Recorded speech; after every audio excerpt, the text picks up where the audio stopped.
So let's start at the beginning. So Arno, in the late 80s, early 90s, you were a founding member of what went on to become one of the largest hate groups in the country. Tell us about your experience in Milwaukee growing up and that led to being involved in an organization like that. What's interesting about my experience is that on paper, I would have been like the last kid you would think that would go that direction. When I was researching for my first book, I was talking to a lot of people who were in the gang with me and who had also gotten out. And in the process of doing that, I was asking about their childhoods, asking about things that they've been through, and just about all of them had like horrific childhoods. There was missing parents, there was physical abuse, there was poverty. In my case, I grew up in a nice house in a nice neighborhood, never went hungry, never took a beating. My parents were together. They both loved me very much. They let me know that all the time. In fact, all the adults in my life were like just showering me with affirmation and positivity. But I grew up in an alcoholic household and my parents fought a lot and my mom was always stressed out trying to keep things running. And my mom's misery was very plain to me. And instead of being a good kid and being like, hey mom, I love you, how can I help? I would be like distancing myself from her, distancing myself from my dad, from all these adults who were supporting me, which of course made me suffer more and led me to start lashing out at other kids, which I quickly got like a habit for. I got a habit for people being afraid of me, a habit for like the thrill of teachers freaking out, of like causing havoc in otherwise orderly places. And like any kind of substance abuse, what gets you high the first time is old hat. 10 times later, you got to keep escalating it. So my antisocial behavior escalated from being a bully on the school bus to fights in the schoolyard to breaking and entering, burglary, vandalism, fighting in the street. I started drinking myself when I was 14.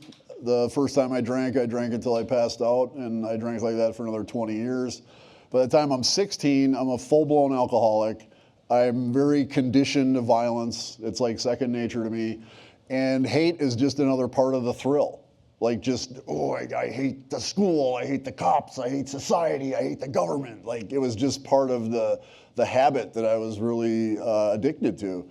And so that's who I was when I heard white power skinhead music. That was really fast and aggressive, which I loved. I was into punk before that, and I loved like the hardcore, fast break stuff kind of punk. And this was the same kind of music, but the lyrics were about race and nation and blood and soil, all these like very seductive and romantic themes. And the same themes really that Adolf Hitler used to twist the mind of so many millions of Germans in World War II. Plus it really pissed people off. Like nothing pisses people off like a swastika. And I was just really in the business of pissing people off. That's all I wanted to do. So my initial involvement in these white power skinhead hate groups was to get a rise out of people. It was to repulse civil society and to provoke hostility, to provoke fights. So that's what got me into it. Me and a couple friends started this white power skinhead gang in Milwaukee. I was already in punk bands and like pretty acclimated to screaming loud and getting people crazy. So we started our own skinhead band, and we were like a magnet for pissed off white kids that just came from every direction to be part of what we were doing. And as we radiated hostility into the world reflected it back to us, and oftentimes in multiples. And within a few months, my best friend who I started the gang and the band with went to prison for shooting a kid who came to do a drive-by in our house. Within a couple years, another very good friend of mine was shot and killed in a street fight as he was out practicing hate and violence as I had taught him to do. And rather than see these bad things happening as wake-up calls, we saw them as validation of our paranoid narrative. So rather than like wake up and come to my senses when my friend got murdered, it wasn't his fault that he was out marching around with a swastika on his jacket and picking fights with people that led to the shooting that killed him. It was the Jews' fault for bringing all these black and brown people here. And so that whole way of thinking is this like constant process of spinning whatever's happening in the world to suit your narrative. And it took a ton of energy and really added to this growing sense of exhaustion that eventually let me out.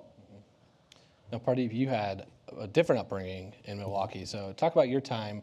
And really, I know you were a police officer for a while to where you are today, but really the growing up in Milwaukee and what it was like for you and your family.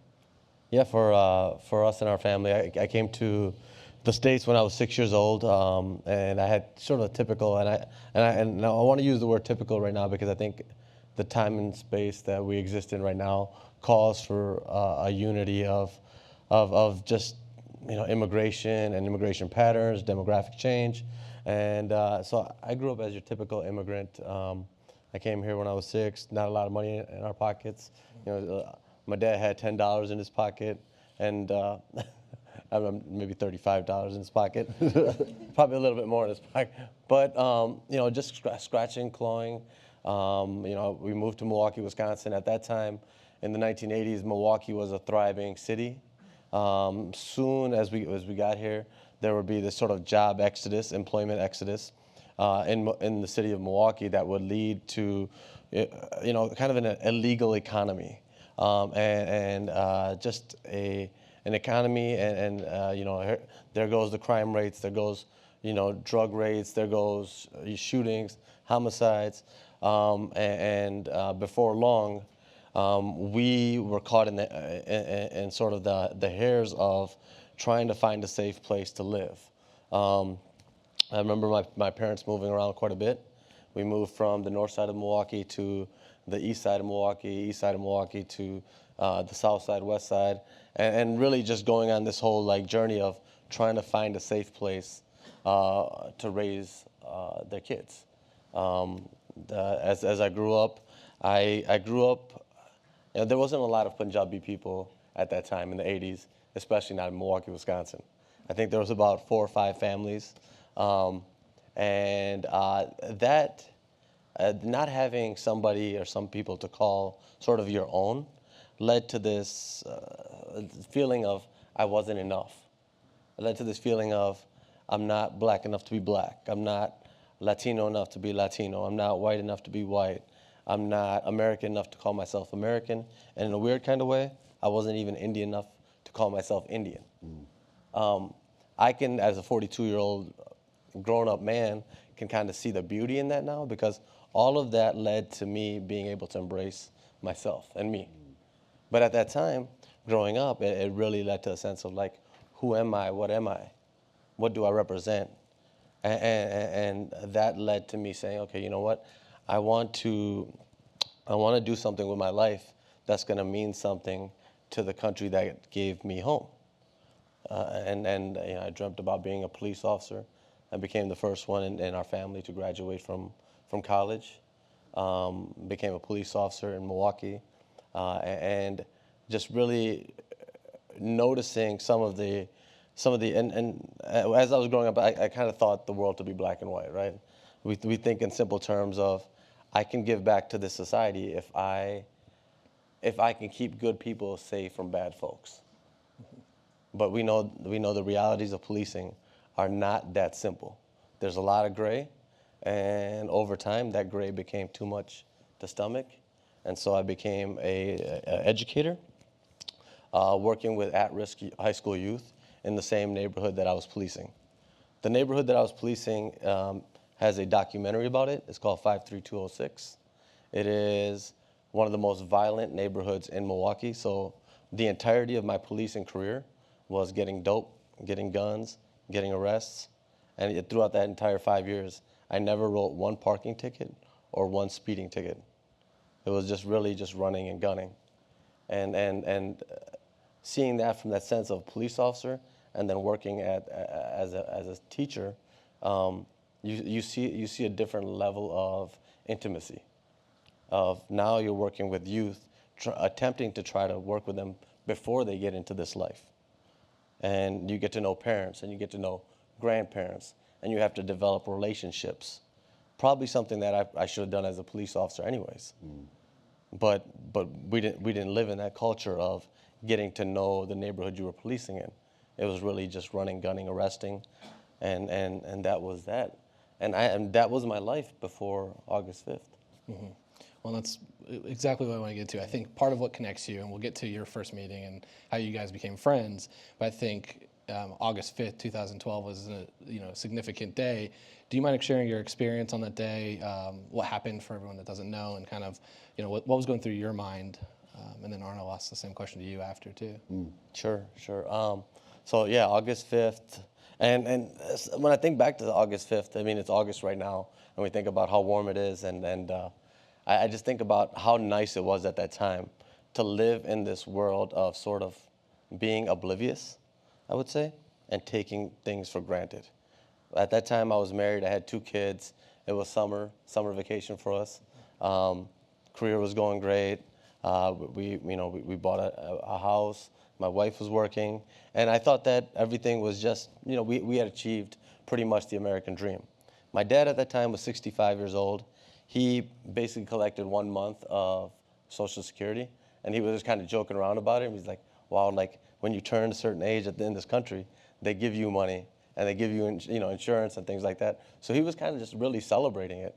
And we at that time were like, really like, we've achieved. We've made it. The entire family has made it, right? From having a little bit of money and being immigrants to saying, okay, now both of my sons have graduated school. I'm collecting Social Security. My dad had made it with the small businesses, and we were in the summer of that. And then this is when, on that August morning, a person who was part of the gang that Arno helped start told us, in not so much words, but with gunshots, that we weren't entitled to that American dream. That dream was not really meant for people like us. And he, that morning, took the lives of 6 people. One of those people was my father and Temple president, Satwan Singh Kaleka. And it was only the fortunate, honestly, like only the fortunate circumstances of my daughter forgetting something at the house that made us turn around and be 10 minutes late getting to the Gurdwara, which we call the Sikh Temple. And so even in the moment when I found out that there was a shooting at the temple, and when it happened, there was mixed feelings that I had. Because once the police officer told me, what's going on, I knew that both of my parents were inside the temple. And I asked him, I said, when did this happen? And he says, 10 minutes ago it started. The scene is not secure. And at that time, all these different emotions start to come over you. And for those that have experienced, trauma in their life or pain in their life, can kind of maybe resonate with this and say, okay, there's a feeling of relief. There's a feeling of relief, believe it or not, of like, okay, I'm not dead. I'm not inside there, and my children are not inside there. There's a feeling of guilt. The guilt being around, maybe I didn't do enough when I could have done enough. Maybe I just took things for granted. And I settled into this domesticated life of, I have mine, so you know what, I don't got to worry about them. And all these other different emotions are happening at the same time. Anger, frustration, helplessness. The what ifs haunt you. The what ifs of like, if would the police have, and that day, there was so much that we were not privy to. We were not given and say, okay, you know what? We were finding out in real time what was happening with our loved ones, and not through law enforcement. We were finding out through Twitter. We were finding out through social media. What is going on with our loved ones? And the question that kept coming up to me was like, would they do this? Would they do this if this demographic was not a small demographic to America? But what if this demographic had a little bit more political power than our demographic? Would the police have gone in quicker if there was different folks, if it was a church rather than a temple? And that really eats at you. And I think like that's been the part, like from being Arno, that's been our inspiration, is to say, you know what, forgiveness is gonna look a lot like vengeance. and we're going to be vengeful and say that nobody is going to ever have to have this feeling of not being worth enough to save. And Arno, so what was your experience like when you heard that a group that you helped found is basically claiming responsibility for such a horrific act? I'll never forget Sunday, August 5th, 2012. In addition to being a former white supremacist, I'm a former IT consultant. I don't like to talk about that as this is too traumatic. But I was actually doing IT work for a client that day down in Illinois. I'd work on weekends when I could because the end users aren't in my way and vice versa. And of course, while servers are rebooting and progress bars are going, I'm probably the only IT guy who ever did this, but I'm like dicking around on social media and whatnot. And I remember a Twitter feed, just the hashtag Sikh Temple shooting, and it's just pouring down my screen. And it's saying, multiple gunmen. Nobody knows how many are dead yet. Sikh Temple of Wisconsin. And like so many people before August 5th, so many Americans, like I had no idea who Sikhs were. I'm like, oh, those are the guys who drive the taxis with the thing on the back with the sword. But I didn't know anything about what Sikhi was about. But I did know that because of who Sikhs were, because they were so visibly different than even other people of color in the States, I just had this sinking feeling that that I had something to do with this, that my old ideology had something to do with this. There was like white supremacy involved in one way or another, and very possibly like directly motivating the shooter. So from my client's office, and by the way, this client is still a good friend and aware that I was doing this on billable time, but I recorded a video response to the shooting and really just, first of all, said how devastated I was to imagine people who've lost their fathers, two boys lost their mom. Like there's a grandpa there who was killed. And really like feeling that kind of suffering. I wanted to convey that in the video, how dedicated I was to bearing witness to the suffering and also to bearing as much of it as I could. And then I went on about how when things like this happen, we really have to let compassion be our vengeance. We have to let what's most beautiful about our human experience like come to the rescue of this situation. And I went on a bit about how we really got to see ourselves in each other, no matter what. If we're Democrats and Republicans, or if we're black and white, or we're rich and poor, like whatever, we still got to see that we're all human beings first and foremost. And then I went home and just glued myself to media. And by the end of the night, it was revealed that the shooter was a white supremacist, an affiliated white supremacist. They didn't say his name.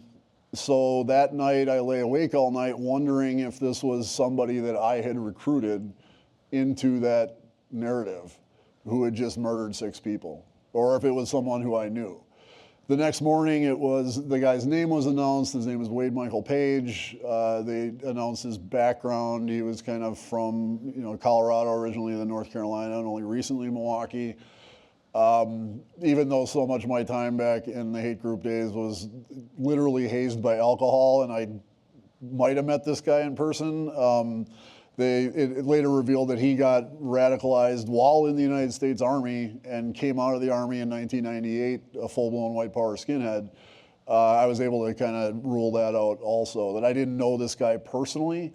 But it didn't really change the urgency that I felt to respond and the responsibility that I felt to help transform this atrocity into something that would actively counter hate and violence from that day forward. So now you two are very good friends now, but I would love to hear how you decided to meet the first time. What were the expectations going in, and what was it like meeting the first time, coming from such different backgrounds and such a unique connection between the two of you? Yeah. So after the shooting happened, my dad was Temple president. He was president for 15 years, which is a long time, according to Sikh Indian politics, to be president of any a church, synagogue, mosque, like Gurdwara, right? So his dream was basically to make a sanctuary where people, Sikhs could come to, and within that time, he fulfilled what he needed to do, and he died in the place that he helped build. No bigger martyrdom. We call it shahidi, some people call it qurbani, but no bigger sacrifice than a person can do than that. And in fact, I had a lot of people who came up to me and like, don't feel bad, don't feel sad. Just your dad did what he needed to do, and no better death than to die that death of a martyr. With that said, that puts a lot of pressure on you as the oldest son, and puts a lot of pressure on what you need to do. So my personal grief, my personal sort of like healing could not actually start. I had to, figure out logistics for other families who had lost their loved ones. Most of these families did not understand the culture of America.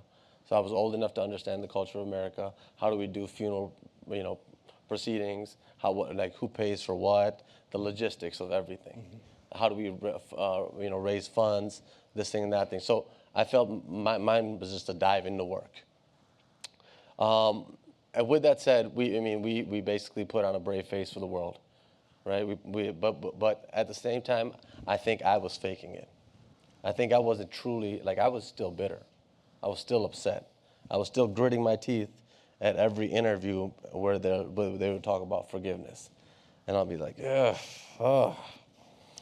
yes, let me talk about this. And that was my honest truth. I did a thing for law enforcement one time, and I could barely get through the talk because I was so bitter. And when we were doing this, we were approached by every, you name it, gun rights to education to everything, immigration, xenophobia. And my inspiration to reach out to Arno was to figure out, okay, why did this person do this? We weren't getting answers. So I said, the best person that can explain it is a person that has lived that lifestyle and has started that same organization. So to find out, why somebody would do something like this. And I didn't know it at that time, but that would lead me to my own personal healing. Arno is not only my friend and my brother. Arno is my counselor, my therapist. And that's a lot coming from a therapist. I think we talk every week, and we talk about things that are unrelated to August 5th. We're genuinely friends. We're genuinely brothers. This man comes over to my house, babysits the kids, takes them out, and all of that to say you really need to challenge. We need to challenge ourselves. And not to say that I'm not putting any blame on the Wade pages of the world. But if I put all the blame and all the emphasis on the Wade pages, the white supremacists, the other people in the world, then I continue to take my life for granted. And I think the biggest part of forgiveness is to say, you know what? Honestly, if this wouldn't have happened, you would have went on and you would have lived your life, and you wouldn't have appreciated every single conversation as much as you do now. Every single relationship that you do now. You probably wouldn't tuck your kids in at night and hang around their bed for an hour and just sit there and watch them sleep, because you would have took that for granted. You probably wouldn't have made love. No, sorry, made love with a sense of appreciation. It's okay. We all know we do it. But in a way, I think the forgiveness was really just okay, I need to take control of my own personal life, and our relationship definitely helped that. So when was the first meeting? Talk us through sitting down the first time. So the first meeting, the first time we talked, we were both working for a global think tank called Against Violent Extremism, and I reached out to... Founded in part by Google Ideas, which is exciting. Thank you. Google kind of put us together. Yeah, exactly. Yeah, that was our Tinder back then. Sorry, I don't even want to give them. first time we reached out, we connected, and same way that everybody kind of connects these days, digitally. And then we texted, we talked, and just being able to talk to him, and was uplifting, because I was getting to a point where reality was hitting. It was about 2 months after the shooting. Reality was really starting to set in. Dad's not coming home. These children are never going to see their grandfather again. He had 2 grandkids at the time. They would ask about him, and how do you explain this? It's tough to explain. So my mom was a widow. It's like we're figuring out all this stuff, but it's like, okay, like after the inspiration of cameras and things being there and you getting to put on, and it is a privilege to be able to put on a brave face for the world, right? There's a sense of purpose to that. But then reality hits, and you go back home, and in the loneliness, first thing you think about is the shooting. First thing you think about when you go to sleep or when you wake up in the morning is what just happened. Did I just dream this? Did this really just happen to us? And really, like the world happening to you is a victimizing place. Think that the world can just happen to you and not happen for you is a sense of like, oh my God, like what can I do about this? So reaching out to Arno and hearing his voice, and just the first time talking, we decided to sit down and really just conversate face to face. When we decided to do that, I was still gauging from my experience with him over the phone or via text whether he was still a white supremacist, whether a person could really go from being a white supremacist to not having that ideology, or whether it was just so ingrained within us that somebody could not separate themselves from that. So I'm still gauging this, and I'm asking him, like, where do you want to go out to eat?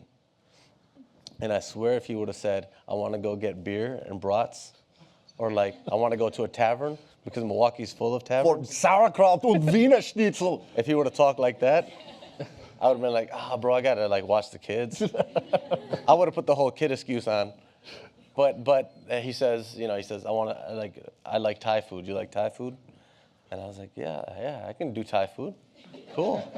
And in the back of my mind, I was really thinking, man, he must have changed, because white people can barely handle spicy food, let alone white supremacists. I know they can't handle spicy food. It's true. So that sort of helped ease my, like, okay, well, we're going to do this. But as the week started to move along and we started to get towards that date of meeting, I started to tell my wife and, my mother and other family members, and they would, like, oftentimes be like, you lost your mind. Something's going on with you. Don't do this. These people can't change. And as much as change is the most inevitable thing in life. Things are going to change.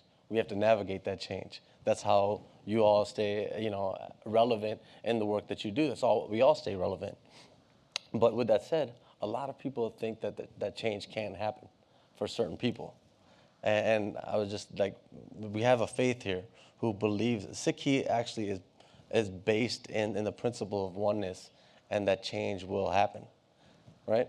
But they're telling me, no, this person hasn't changed and can't change. And as much as I didn't want to believe it, it starts to seep at your soul. And so it starts to seep and say, well, maybe they might be right. Maybe something is going on with me. I might be a little crazy because I do hang around and hug the kids longer than I should. Like, people don't normally do this. They don't just hang out with their kids and just like I want to hold you, I want to love you, and right. So I started thinking, maybe this person hasn't changed. And through all that, me and Arno say it all the time. Through all your fears, be courageous. And just keep testing it. Be courageous. Be courageous. The thing that you sometimes don't want to do is what you should be doing. Try to say yes more than you say no.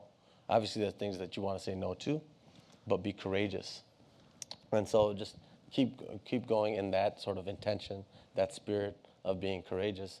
We found ourselves at this restaurant together, and the first time that I saw him, I was like, what am I going to say to this person? What do I really want to know? What am I going to ask? I get all this other stuff that's going on, but now we were face to face, and what am I really going to ask him. And to my surprise, he was kind of thinking the same way. He was kind of like, what do I say to this person who just lost their father? I'm sorry. I'm sorry it would seem kind of hollow at this point of I helped to start this organization that this guy belonged to, and now I'm sitting here and I'm facing the consequences of actions that I thought that I put way back there. But knowing that I really can't, like the stuff that we have done in the past, we still have to be accountable for. Forgiveness doesn't mean that we just move on and go forward with our life without ever like going back there and saying, you know what, there's some wounds, there's some stuff back there, right? And I think sometimes people say, well, time heals all wounds. That's the biggest crock of shit I've ever heard. Like, who made that saying? Time does not heal all wounds. In fact, sometimes time makes them worse, especially on an infected wound. Yes, we will go on with our life and we'll make, if we got something wrong, we can pad around that and we can maneuver our life around that. But if you're still moving your life around that, this is still the focus. That wound is still the focus. Yeah, you've gone on, but you haven't removed it. And that's the thing. Like, wounds do not heal with time. They heal with time. They heal with purpose. They heal with forgiveness. They heal with a sense of consciousness. They heal with honoring pain. And that's the first time that we met. That's who I met. I met a person who said, "Listen, we're going to honor this pain. We're gonna be conscious about what this pain is from. We're gonna take control of our lives." And that's how healing wounds really happens. It's not just about time. It's about consciousness. It's about forgiveness. It's about purpose. And there was actually a physical wound that Pardeep incurred about a week before that actually was our icebreaker. So like Par said, I was freaked out going to meet him. I was really honored for the ability to just offer myself in service to Pardeep and to his community and to his family. I was excited about that, but at the same time, I'm intimidated. Like, where do I even begin? And just like Par said, like, what do you even, like, hey, I'm Arno. Sorry about your dad. Like, nothing I could have thought of seemed right. And I'm rarely at a loss for words, as you may have gathered, but at the time, I was just like, I didn't know what to say. I get in there early, I get to the restaurant, and this restaurant's like my jam. I've known to eat here like 5 days a week. I'm a curry fiend. I no longer drink, so like I get a buzz through chili. Like that's how I get messed up. And this is some of the spiciest food I've had on the planet Earth, and I love it that way. And I know the owners, I know the chefs, I know the servers, they're all friends of mine. And where I look back to my past, and a lot of my hate and my violence came from like a fear of my vulnerabilities.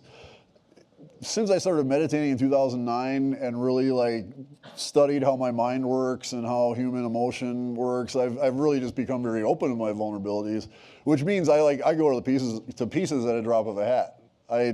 After the Sikh Temple shooting, I was doing media for like 8 to 10 hours a day, and it was at a point where I was transitioning from the IT career to a career as a speaker and an author. Things were really rough for me financially.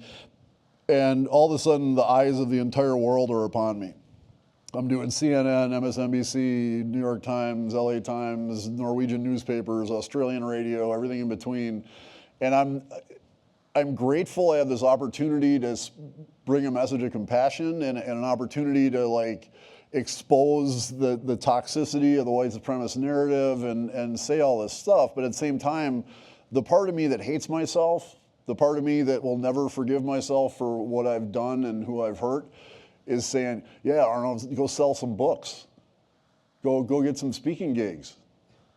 And it sucked. Like by the end of that Thursday of that week, I had a nervous breakdown. I just like lost it for hours. I'm just sobbing. And all I wanted to do was go back to bouncing servers and if it would bring those 6 people back.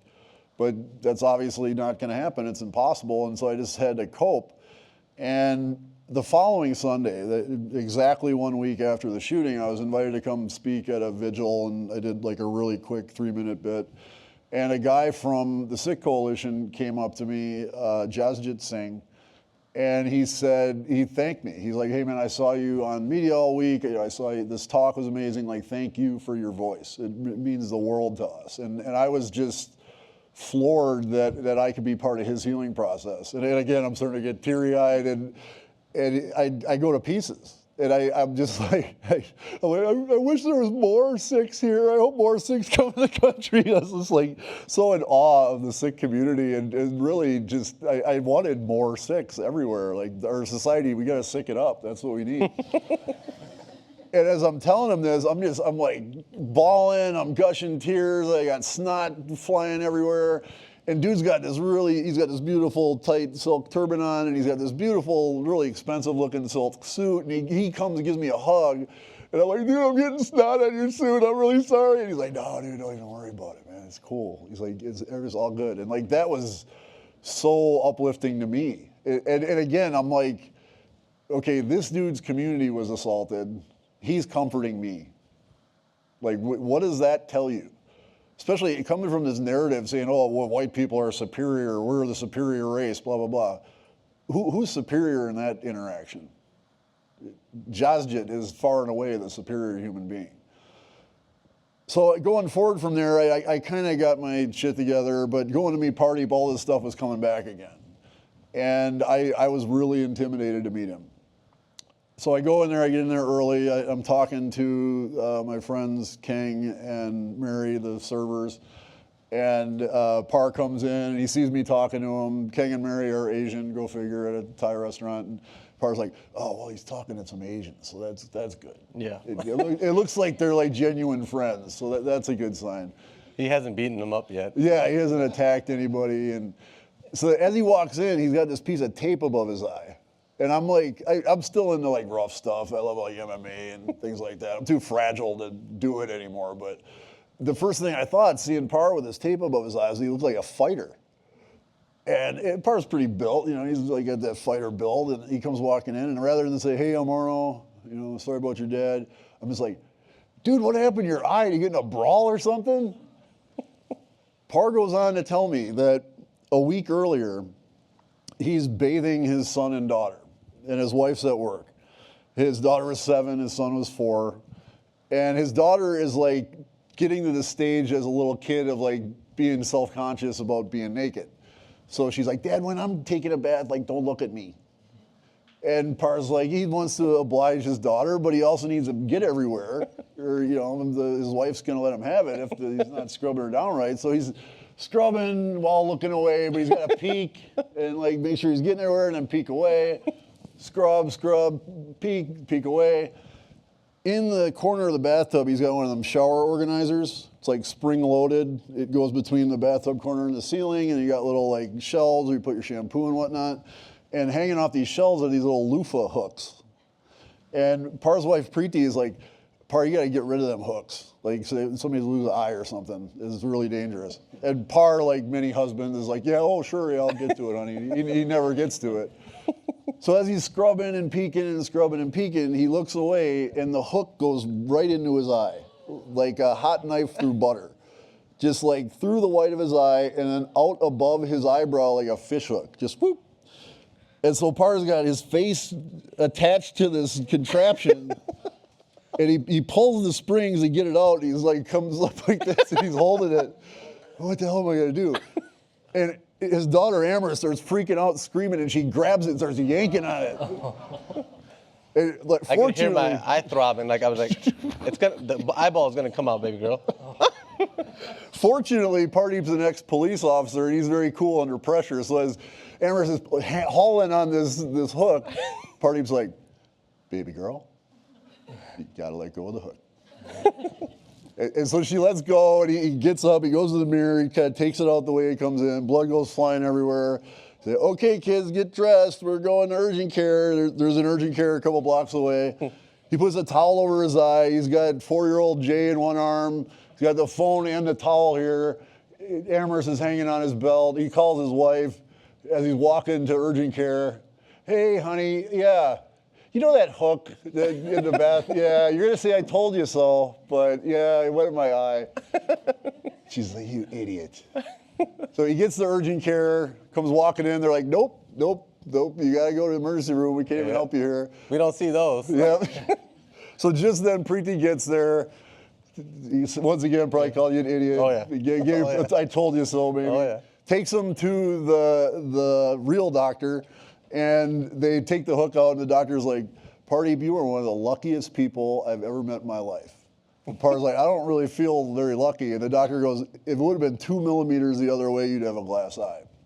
But as it was, his eye was okay, but it tore the muscle that kept his eyelid up. So like in true Punjabi fabulousness, he tapes his eyelid up so he can see, and then he's got to like manually blink by bringing his bottom eyelid up when the eye gets dry. And so he tells me this story, and I'm just like, all y'all were, I'm just like, oh, I'm like literally squirming and like feeling his pain. And this empathy that I have for the suffering he went through, like on the spot, just like broke the ice on both sides. And for me also, I'm like an almost fatal klutz. Like I have my own worst enemy. I have over 20 concussions, and probably half of them were self-induced. And so when he's telling me about his klutziness, I'm like, this is my guy. Like we've been separated at birth. So we sat down and we split some squash curry, spiciness level 7, I believe. Oh, yeah. It was pretty banging. We got drunk. we were actually drinking tea all night. We got buzzed on the spices though, for sure. We were pretty buzzed. And I remember we met at 6 p.m. and the restaurant closes at 9. And it was almost 10 when Keng's like, Arno, we closed like 45 minutes ago. Could you guys wrap it up? And it was amazing. We just had this brilliant discussion that was so open. And throughout this conversation, I have to remind myself, I'm like, dude, you're sitting here talking to this dude because one of your old guys murdered his dad. Because Par was so down to earth and so genuine and so friendly. Like we just had the most amazing talk. And as we talked, we saw we had so much more in common than different. Even though we're born on opposite sides of the planet, our family stories are the polar opposite. His family's scrapped and clawed to achieve the American dream over 30 years. I was born with the American dream handed to me on a silver platter. All I had to do was execute, and I spent my whole life like getting away from it. But as we sat and talked, like commonality after commonality after commonality appeared to the point of where he was saying his daughter's 7. I'm like, when my daughter was 7, she had this thing with her socks. And you put her socks on, and if that seam was like cocked, you know what I'm saying? If it's cocked like one way or the other over her toes, she'd just be like this and like just freeze and not go anywhere. You gotta take your shoes off, put the socks back on. And I'm telling him that, and he's like, dude, my daughter does that. We're talking about our dads, and like Par's dad like would never pay anybody to fix nothing. Whether he knows how to fix it or not, he's like, I'm gonna fix this. This results in him having the lawnmower in pieces on the living room carpet in the middle of winter, much to his mother's horror. And my dad did the exact same thing. So after all these commonalities, like that was really where the idea for Serve Unite was born. And we walked out of there like right away, like we're gonna work together. We're gonna be doing something together from this point forward. So I want to get to Serve to Unite, but we do have 2 mics, so we'll get to audience questions, so if people want to start lining up.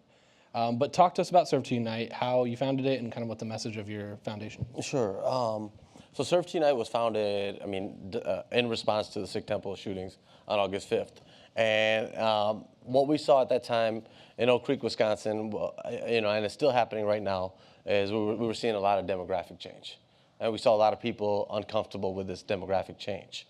And as we've been, for the last 6 years as we've been traveling, we've been able to go to many communities around the United States, small towns, who are uncomfortable with this demographic change. And so Serve to Unite was really just to respond to that. And eventually what it started to do was, in the spirit of intentions, sometimes intentions take you into different spheres. And we started to get into conversations about, okay, how do we bring school communities together? How do we bring broad communities together? How do we bring global communities together?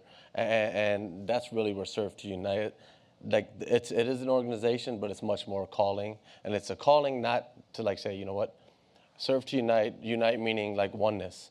We as human beings have to understand in the principles of, you know, Christianity, Islam, Sikhism, Judaism, all those faiths, that we are connected at a spiritual level. And it makes no sense to read anything else into any scriptures that you know, that closes you off rather than opens you up to that fundamental truth. And so that's what like Serve to Unite, you know, is, and we're privileged to be able to go to different communities and school communities and be able to address some of the rift that exists right now. What we do specifically in schools is we do arts-driven service learning and global engagement. So we ask our students what issues in society they want to address, and then we facilitate service learning projects, often involving the arts, to solve those problems. So our students have addressed things like community police relations, Islamophobia, religious intolerance, racism, homophobia, homelessness, human trafficking, genocide prevention, Holocaust education. And we do this in conjunction with a really amazing roster of people we call global mentors, who are people from all over the world, some former violent extremists like myself, some survivors like Pardeep, all of whom have amazing stories and do amazing work in their own spheres. And we connect them live with our students via Google Hangout. And our students are then like inspired by that story and also like advised in a really practical sense about how to best carry out these service projects. Didi Numanyana, who's a dear friend of ours and who's also appeared on Google Talks, a survivor of the Rwandan genocide, is one of our best global mentors, and she helps make all this kind of stuff happen. Let's start. Yeah, thank you so much for coming. I really appreciate you sharing your story. Arno, you describe an adolescence that is very hateful and violent, but at the time of August 5th, your first reaction is compassion, as maybe an insight as to how that transformation happens to other people in white supremacy orgs. Like, what was your story? How did that transition happen, and how did you escape that life? That's an awesome question. The very quick answer to how I got out of the movement was exhaustion. It was exhausting doing that constant spin. It was exhausting cutting myself off from culture and media that I'd once taken for granted. What was most exhausting was when people who I claimed to hate treated me with kindness. And I was very fortunate that during my 7-year span in hate groups, there were times when a Jewish boss, a lesbian supervisor, Black and Latino coworkers treated me with kindness when I least deserved it. And I think this is crucial to say in our political climate today. In treating me with kindness, they were actively defying everything that I was about. Everything I did back then was meant to provoke hatred. It was meant to provoke hostility. If the hate was directed at me, all the better.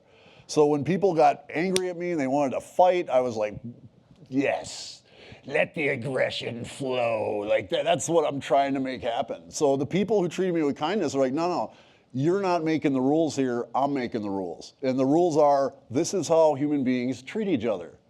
And if you grow up, like, you can live in this world where you're not terrified of everyone. And that's what got me out. I was very fortunate also, like within a couple years of leaving this white power skinhead life, I started going to rave parties. So I'm a man of extremes. I go from extreme hate and violence to extreme peace and love. So couple of years out from beating people up because of the color of their skin, I'm on the south side of Chicago at 4 in the morning on a Sunday, shaking my ass to house music with 4,000 people of every possible ethnicity, gender, identity, sexual orientation, socioeconomic background on the planet Earth, and loving every minute of it.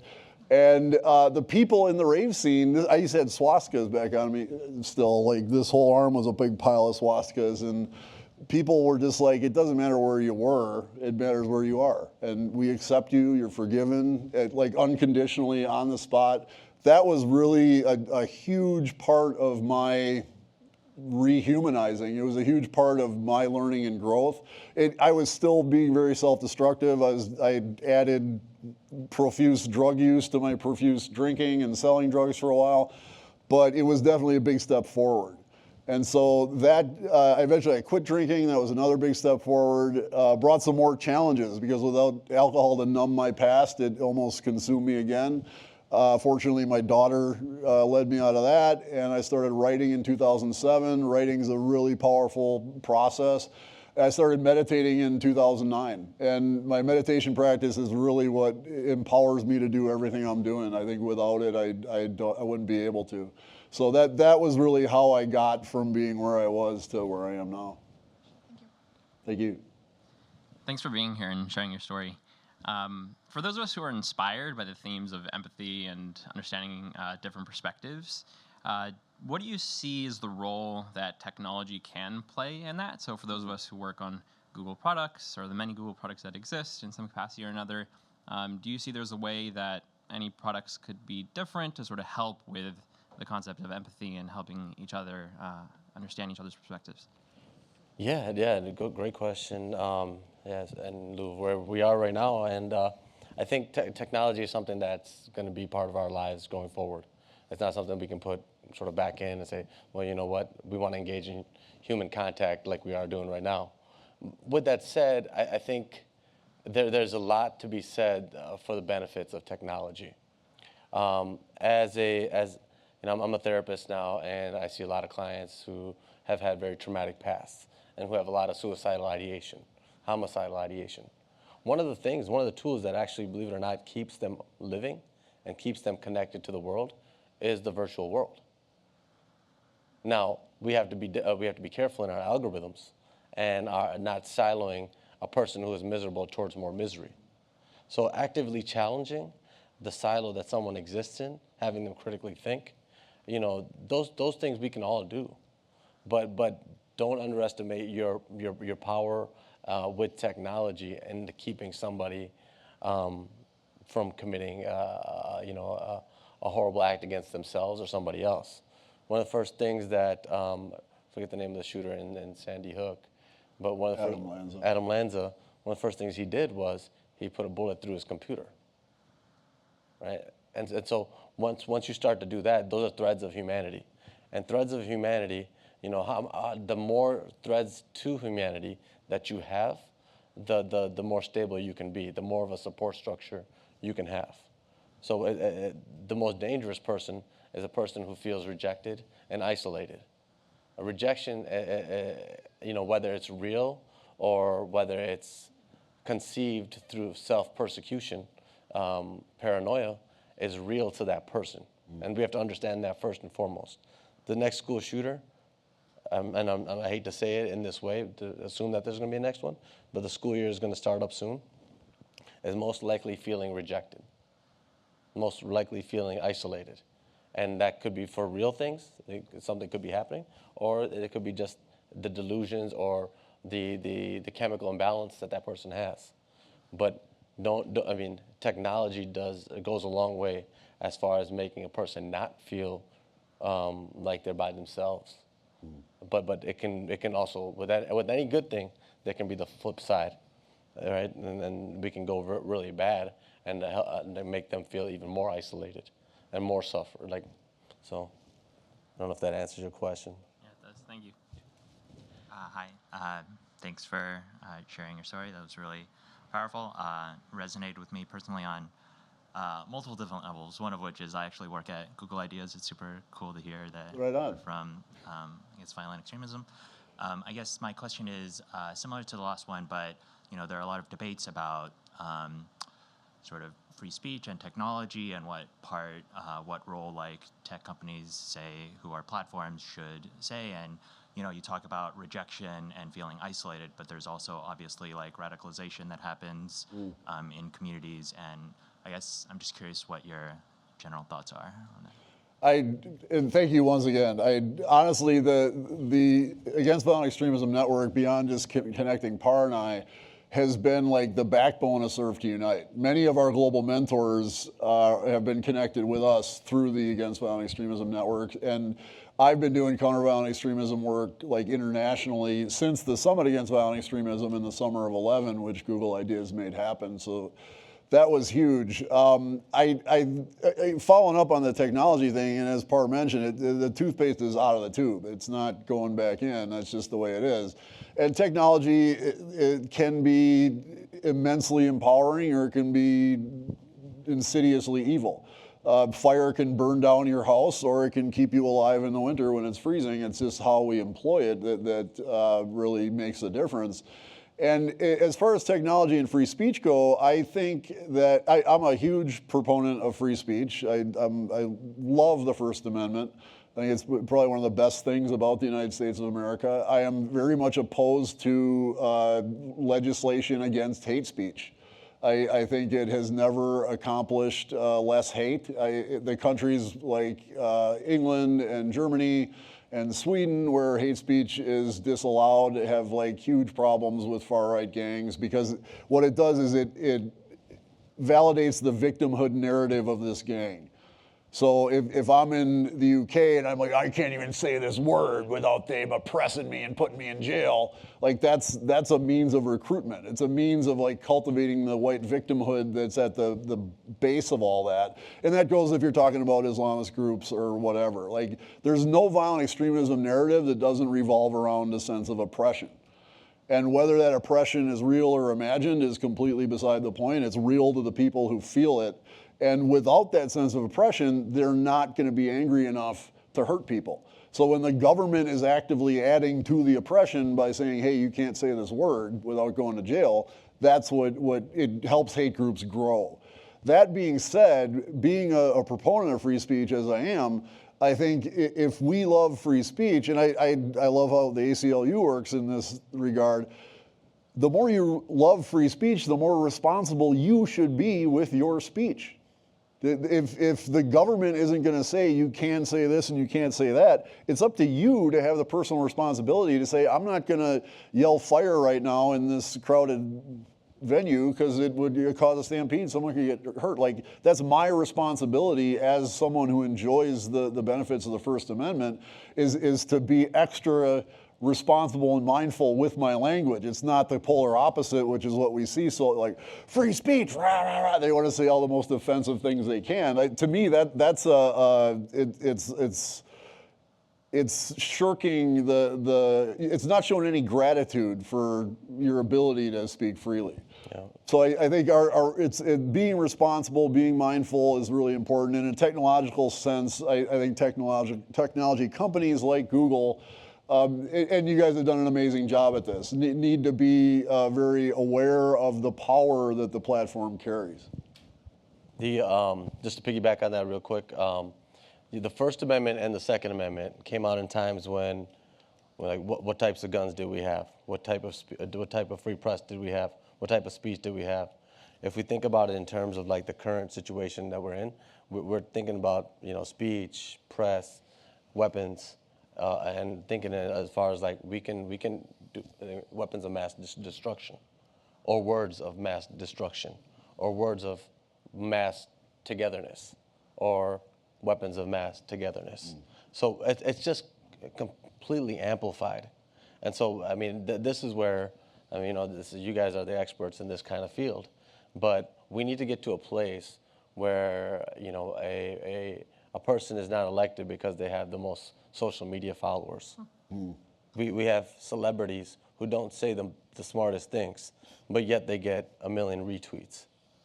We have celebrity stardom, and it's like, when is it that we get the voice back to the people who are actually leaders and thought leaders in these fields?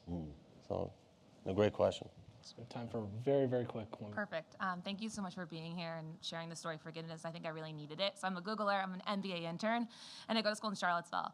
So when I heard you saying August 5th, I kept thinking August 12th because I was there when Heather was murdered. And it's a wound every year, right? This year I'm going to be our vice president of diversity at Darden, and I've had people messaging and calling me saying, like, what do I do? Because it feels like the wound has been ripped again.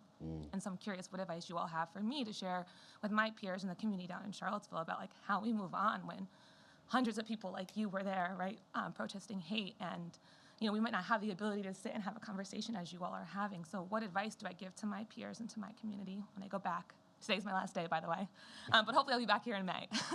So what advice would you give me? Advice that I would give anybody is just to honor that pain. I think in our country's history, there has been this sort of an appetite to move forward without honoring pain from the past. And like I said before, like wounds, we can build a society around wounds. Sure we can, but until we actually like address the wound that exists there by honoring it, we don't really remove it from. We don't move forward because we all know that it's there. We all know that it's there because we can't have conversations around race without somebody getting uncomfortable. And then that uncomfortability speaks to, hey, you know what? There's something still there that needs to be addressed. So, yeah, I'm sorry for for what happened and on August 12th and Heather Iyer, and really like her life needs to be honored. One of the saddest things that I saw was from out of social media whether like white allies should be honored and whether like she was like, and I'm like, how is this even a conversation? How are we getting to the point in society that we are actually having a conversation on whether a person who lost their life as a martyr is a life worth honoring? And so I thank you for speaking up. I realize that you are her voice. I think it's really, and again, I'm so grateful for your dedication to bring about a society where everyone is valued and included, and I bear witness to the pain that you're feeling over what happened to Heather and over all the other violence that happened that day. In that spirit, I want to empower you and everyone you work with to truly defy hate and violence. And in all candor, in all frankness, some people not understanding that helped to contribute to what happened in Charlottesville. There's a lot of people who rightfully believe that going out and punching Nazis and we can somehow like hate them or hate them out of existence, and it's just, it feeds them. It's the best gift you can give them. It doesn't defy them. You're actually putty in their hands when you respond to them with any kind of aggression, because that's what they're trying to provoke.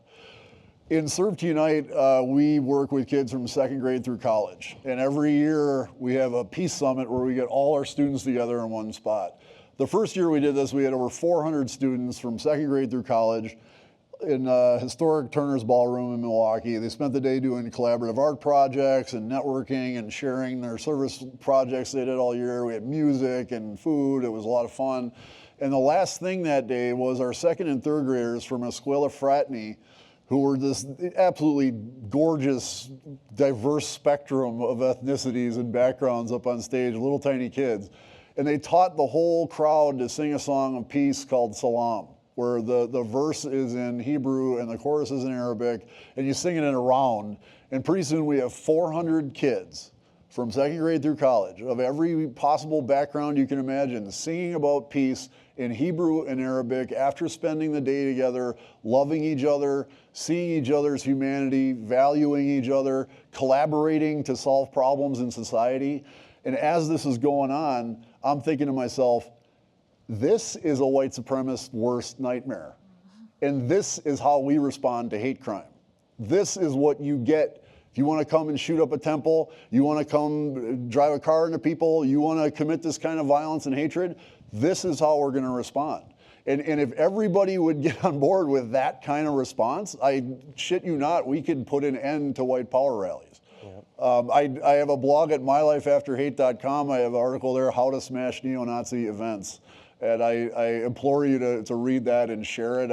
I really think that showing the beauty and power of diversity, winning in the marketplace of ideas, is how we defeat hate. And it's really important to not let yourself play their game and not to let them make the rules. Real quick, the response has to be so much stronger than the action committed. And with that said, when August 5th happened, and one of the producers for a show asked me one time, she's like, Pardeep, why do you say the shooter's name? Why do you there's so many people, survivors, that he interviewed, and he's like, they don't ever say the shooter's name.